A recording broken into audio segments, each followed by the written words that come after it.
आज देशको 4.7% of पपुलेसनलाई 39% of tax सरकारले हरेक एकजना जनताबाट उठाउँछ या तिराउँछ।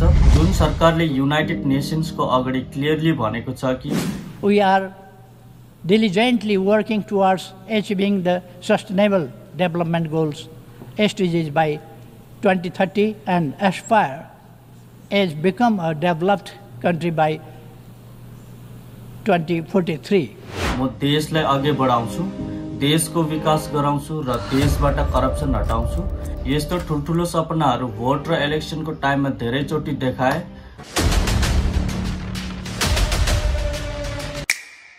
दुःखको कुरा यो हो कि त्यही सरकारले आज जनताहरूको थोप्पा खुन निचोरेर चुसिएको छ। जनताको ट्याक्सको पैसा र जनताको पैसाले बनाएको सडकमा आज सरकारले त्यही सडकको छेउमा जनता उभिएर सब्जी किन्दा या सडकको छेउमा गाडी पार्किङ गर्दाखेरि ट्याक्स चार्ज गर्छ। त्यहाँ उभिएर तरकारी किनिरहेको छौँ यार। गुड्का खाएर कहाँ फन्द हो 50 हो। तपाईले कति रुपैयाँ लिनुभयो? आशिका तामाङ आज विभिन्न सामाजिक सञ्जालमा एकदमै भाइरल भएको छ। उनको स्ट्रङ करियर प्रति र उनको स्ट्रङ प्रतिबद्धताले गर्दाखेरि आज देशमा जानिएको छ र एकदमै भाइरल भएको छ। गुटकाको खोल खाएर किन रस्तामा फ्याँक्यो, पानीको दाम किन बढ्यो, ट्याक्स किन धेरै उठाएको, धेरै प्रकारको उहाँले एगेन्स्ट गरेको छ, specially against the corruption of the government. उहाँले किन यस्तो गर्नु हुँदैछ र उहाँको मेन मोटिभ्स के हो? उनको लागि मात्रै हो कि या उनको प्रॉफिटको लागि या फाइदाको लागि या आफ्नो नाम कमाउनु फेमको लागि हो कि? यो सब आज सबैजना यो भिडियोमा आऊ सम्झौं र बुझौं। नमस्कार, फ्यापुला टासिडीले सबैजनालाई। जर्मनीबाट आशिका तामाङले नर्सिङ र जर्मन ल्याङ्ग्वेजको एजुकेसन कम्प्लिट गर्नुभएको हो।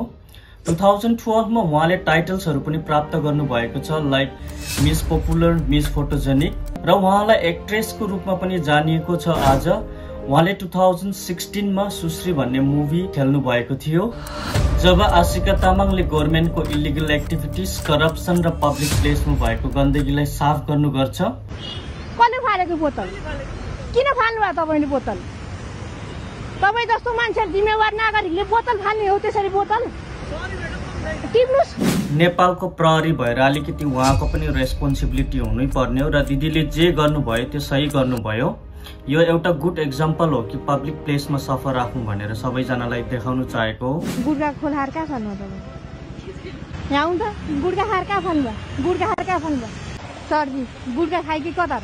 आशिका तामाङले यो सब देशको लागि र देशको भविष्यको लागि गरेको हुन्छ, तर कतिजना पोलिटिसियन, कतिजना जनताहरूलाई यो सब डाइजेस्टै हुँदैन र अन्तिममा आशिका तामाङ जेल पनि जानुपर्छ। कार्यालयबाट 10,000 धरौटीमा रिया भएकी छिन् भने प्रहरीले यति बेला पुलको केसमा भक्तपुर प्रहरीले नियन्त्रणमा लिएको छ सिडिओ कार्यालय भित्रैबाट, तपाईँ देख्न सक्नुहुन्छ। आज गभर्नमेन्टले सही र ठोस कदमले यो सब गर्नुभएको थियो भने र जनताहरूले सही नेता चुनेको भए आज आशिका तामाङले यो सब गर्नु पर्थेन र उहाँले यो सब भोग्नु पर्थेन।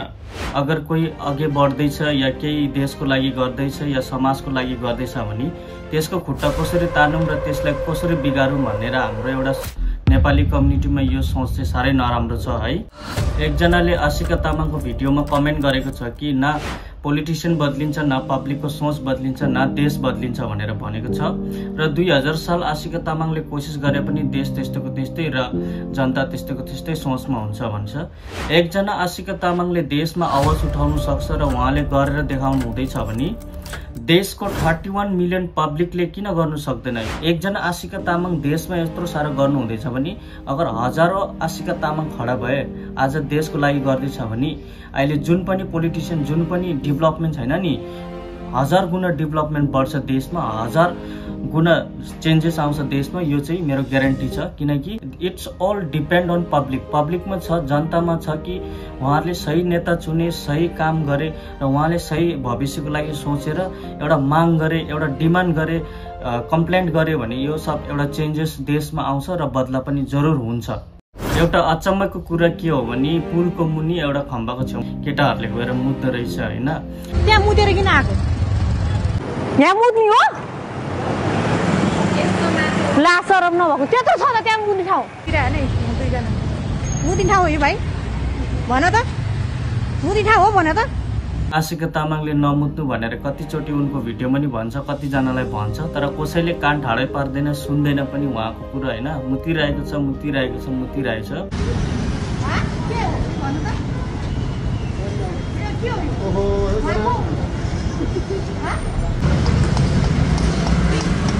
हुनाले यो भने यो सिकायो भने पुरा बाठो भएको, धेरै जान्ने त म भन्दा भन्ने एउटा सोचै बोक्छ कि के बोक्छ, अझै मुतिरहेको हुन्छ। त्यो बालै छैन हैन, शरम भन्ने, लाज भन्ने छैन त्यहाँ।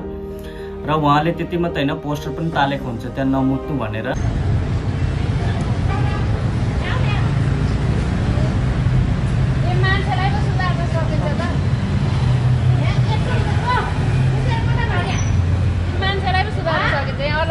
एकदम चेन्ज भएको छ यो बस पार्कको पुल।